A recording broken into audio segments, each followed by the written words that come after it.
Hi everyone, if you're looking for a really cool fun family game that's got some bright colors, really engaging strategy and high level of replayability, then you've come to the right place because I'm always looking for that really fun family game to share and bring to the table to bring joy in my life. Hi, my name's Danny. I'm an avid modern board gamer from Australia who loves sharing my passion for this hobby with you, my friends and my family. Join me as we look at Harmonies. Hey Danny. Yeah, what? Could you please be a little more positive? Especially when I'm crushing you at this game.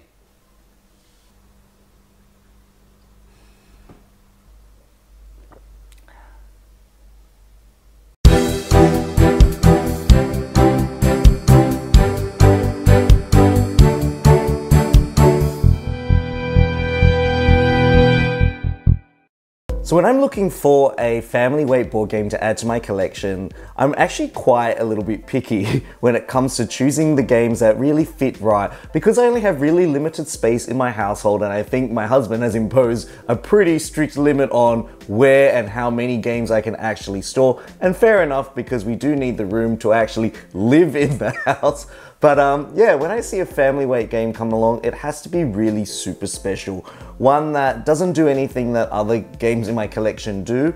And it has to be one where if I played it with multiple groups of people or different people, there's that excitement factor or something that really pops off the table that goes, ooh, let's have another game. Ooh, do you remember that game you bought last time? Can we play that again? If I get that sort of feedback when I bring a game to a games night, that's probably one that's going to have a longer lasting stay in my collection than one where people forget about it straight after they play it. Now, as soon as I heard about this game, Harmonies, it just really captured my attention. Now, I know this particular publisher loves making games which has really cool, beautiful art, and I just love the nature theme. And as you can see around me, if you followed Board Game Sanctuary for a long time, you know that nature is my passion, as well as board gaming, of course. So in this game, what you're going to be doing is you're going to be picking a board, and collectively you'll decide on whether to play the island side or the savannah side. And when you're playing this game, you'll be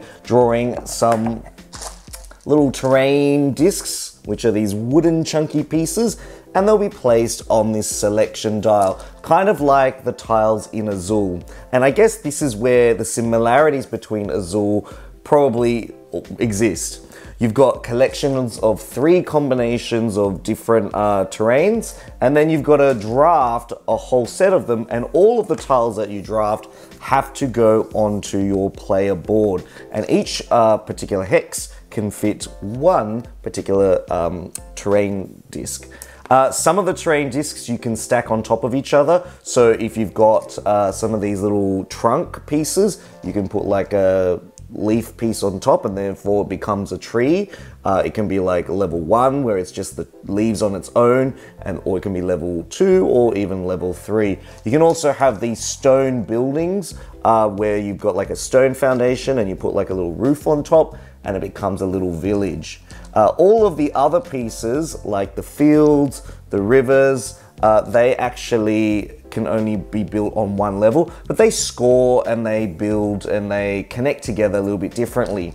So for example, these wheat fields like to come in at least in pairs, and the rivers like to connect together, and the more of these that you connect together in a line, the more points that you're going to get. And that's if you're playing on the savannah side. If you're playing on the island side, using them to cut the island up like a pizza into as many small portions as you can. I guess you can kind of say you're creating little isles to score points that way, which adds for some interesting variation. What is it about this game that really makes it click? Well, it all comes down to the way you place these habitat pieces on your board, because the actual animals that are going to live in the habitat have particular requirements. So this particular otter needs 2 leaf pieces at a level 1 and a water piece. And if you can create that geometric configuration, you place a little animal cube out,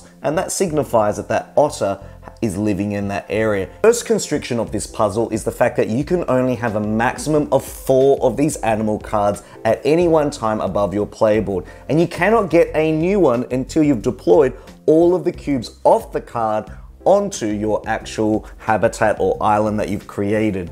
And that creates an interesting logistical spatial puzzle where your brain has to configure, imagine, mirror, rotate all the pieces so that you can build the most harmonious habitat of all. What adds further constriction to this puzzle is that as you place little cubes out, those cubes are actually going to take up space on your board, meaning that if this little cube for this ladybug card is placed on a yellow field, that yellow field is now unable to be built on or unable to be removed for the entire game. In fact, I don't think you can remove any of the pieces.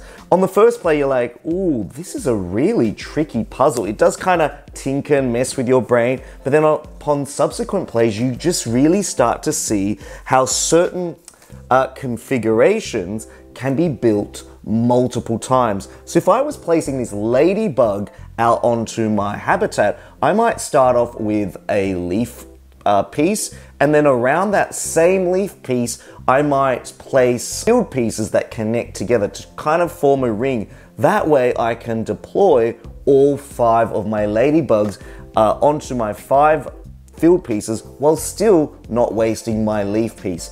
And the fact that you can layer and mirror and superimpose your patterns on top of each other adds for this really cool layered 3D spatial element. When I first thought about it and when I read the rules, I was like, oh, I don't know if this is my jam. Is this going to be really abstract? Is this going to be a little bit too detached from the theme?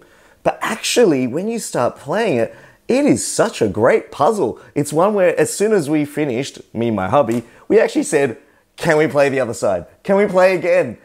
Now, whilst I really adore a game of Harmonies, there are a few caveats that really just screamed out to me, oh, I wish we could have just done that a little bit better, or wish I could have just had that little bit of extra pizzazz to the game to make it that much more exciting. And I think the first thing that really got to me was the use of these clear orange cubes. Now, in a game which, yes, given the fact that it is very abstract, these wooden chunky pieces are amazing, not to mention they do roll around a lot. Sometimes I've picked up, you know, a set of 3 of these cylinders and they've just fallen out of my hand and just knocked everything out of the place. But these orange cubes don't really feel like animals to me. They just don't give me that kind of, I'm building a habitat, I'm building, you know, these creatures that are being deployed out onto this map. And I think I did actually go out to my local discount store to find something that might have been able to replace this. In fact, they were only $2.50 a packet for 30 of them. And they are these miniature ladybugs and bee pieces. Here are the little cube pieces that came with the game. And these are the ones I got from my local craft shop. Look how sick these bees are. They're so nice. And look at even these ladybugs. In fact, these are like little craft insects that you can use on little craft projects, but they actually fit so beautifully. So what you do is you take your little ladybug off the piece, and then you place it, and throughout the game, you'll deploy your animals. And look at how much better these little craft pieces look. Oh my goodness, it changes the look of the game so well. A thing to note about the game is that the combination of habitat pieces that come out in this central drafting board basically restricts the amount of freedom that you have on your board. There's this to and fro and this swaying that happens in this game where you're like, oh, I just need to wait for the right combo of pieces that I need to fulfill my card perfectly. And most of the time, that's not going to happen. You're going to have to take a piece that you don't really want to use and you have to put it on your board. And it does remind me of a game called Tiny Towns, where players announce a particular material, they place it on their board, and they've got to try and work with what they've got. And that can be a little bit frustrating for some people who really like to optimize and try and maximize their score, because you'll find some games where it is very restrictive and you're not going to be able to do everything that you want. And the other mode of play is by using these asymmetric cards, which basically are like starting animals. And at the beginning of the game, you are dealt 2 and you pick one to start, and that's kind of an animal that kind of influences the beginning of your habitat in some way. So with this one, you might want to build a mountain and some river systems to try and get your turtle out. And the turtle, or the animal that you start with, has particular specific scoring conditions that only you can fulfill. And these do provide for some extra challenge and variability to how you start out each time.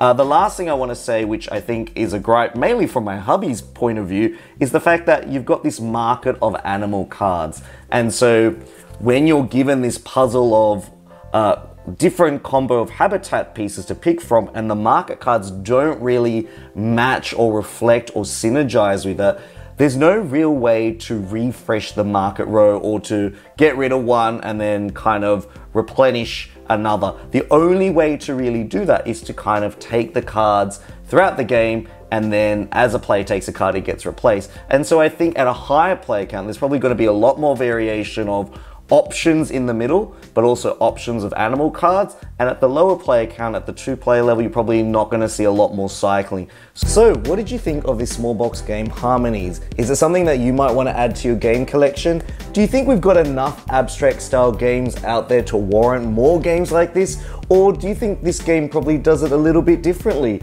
For you, for me personally, I just think that any game that's really easy to set up, really get people to the table and really easy to dive into is one that probably sees a lot more replayability in my household compared to games where the learning hurdle is a much higher. So Harmonies, in my opinion, is a fantastic addition to my collection. The hubby really liked this game. I think he'd probably give this a 3 out of 4, and I think for me I would also give it a 3 out of 4, maybe erring a little bit more towards the higher end, just because it's very replayable, it's very thinky, and it doesn't overstay its welcome. You've got this really nice overlapping puzzle, which I adore. Now, if you really found this video super helpful, or if you really love my content, please consider subscribing to my channel, heading over to my Patreon page and supporting me over there. Otherwise, this is Danny signing out, and I hope to see you again in another Board Game Sanctuary video in the near future. See you later. Goodbye.